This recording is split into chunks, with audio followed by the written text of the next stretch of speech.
ఎందరో మహానుభావులు అందరికీ నా యొక్క వందనములు. ఈరోజు మనం గద్య భాగం నందు జీవ గడియారాలు అనే పాఠ్య భాగాన్ని చూద్దామండి.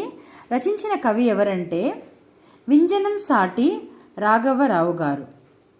ఇప్పుడు మనకు టైం ఎంత తెలుసుకోవాలంటే మనం ఏం చేద్దామండి, మన యొక్క ఇంట్లో ఉన్న క్లాక్ను చూద్దాం కదా. అవును కదా, కానీ ఆనాటి కాలంలో వారు అలా కాదండి, కొన్ని ముఖ్యమైన జీవ గడియారాలు వాడేవారు. దాన్ని మనము ఈ గద్య భాగం నందరే తెలుసుకుందాం. అభ్యసన లక్ష్యాలు ఏంటంటే ప్రకృతిలోని ప్రతి ప్రాణి విశిష్టమైనదని గుర్తించడమే, సమయపాలన ఆవశ్యకతను తెలుసుకోవడమే ఈ యొక్క జీవ గడియారాల ముఖ్య పాఠ్యభాగాంశం అండి.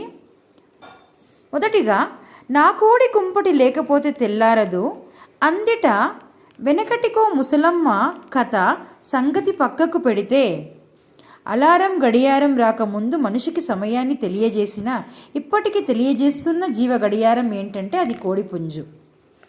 మనం ఈనాటి కాలంలో ఉదయాన్నే లేవాలంటే ఏం చేస్తున్నాం, అలారం పెడుతున్నాం, కానీ కొన్ని సమయాలలో మనం దాన్ని ఆఫ్ చేసి మళ్ళీ పడుకుంటున్నాం. అవును కదా, కానీ అప్పుడంతా కోడిపుంజు ఒక్క కూత కూస్తే చాలండి, అందరూ లేచేవారు. తర్వాత కోడిపుంజు సమయాన్ని ఎలా లెక్క కడుతుందో మనకు తెలియదండి, కానీ ప్రతిరోజు దాదాపు ఒకే సమయాన్నే కూస్తుందన్న సంగతి మాత్రం మనకు తెలుసు. ఇది మన పెద్దలు కూడా మనకి చెప్పి ఉంటారు. జీవ ప్రపంచంలో సమయాన్ని లెక్క కట్టగలిగేది ఒక్క కోడి మాత్రమేనే. ఇంకేవైనా జంతువులు లేదా వృక్షాలు ఉన్నాయా? ఉంటే అవి కాలాన్ని ఎలా లెక్కిస్తాయి? మనమందరకు వచ్చే అనుమానాలు ఇవే కదా. వీటికి సమాధానం కోసం మనము ప్రయత్నిద్దామండి. చూడండి, ఇక్కడ ఒక మంచి కోడిపుంజు ఉంది. ఇక్కడ మళ్ళీ కోడిపుంజు దగ్గరకు వద్దాం. ఇంటి నిండా కోళ్ళు ఉన్నవి కానీ కూసేందుకు కోడి లేదే అని సామెత మీకు తెలిసి ఉంటుంది.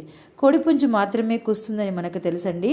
కోడిపుంజు వేకువ రాగానే కాకపాగులు చూడ చాలాసార్లు నియమిత సమయాల్లో కూస్తుంది, కానీ మనం దాన్ని పట్టించుకోము, ఎందుకంటే మనకు దాని అవసరం లేదు కాబట్టి.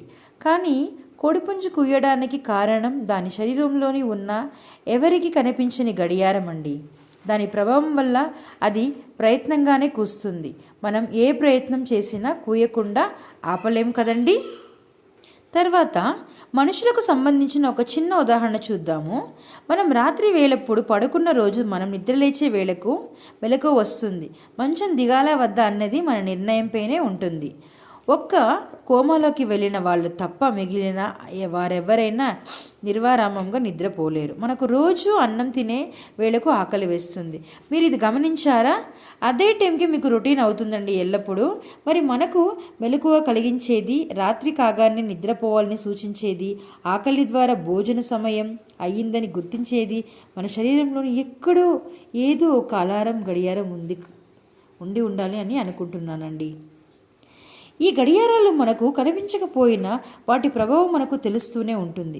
మనకు అనుభవంలోకి వచ్చే, మనకు కనిపించకుండా మన శరీరంలోని ఉన్న ఈ జైవ గడియారాలు ప్రపంచంలోనికి తొంగి చూద్దాం రండి అని మన యొక్క కవి గారు చెప్తున్నారండి. ఆయన పేరు వింజనం సాటి రాఘవరావు గారు.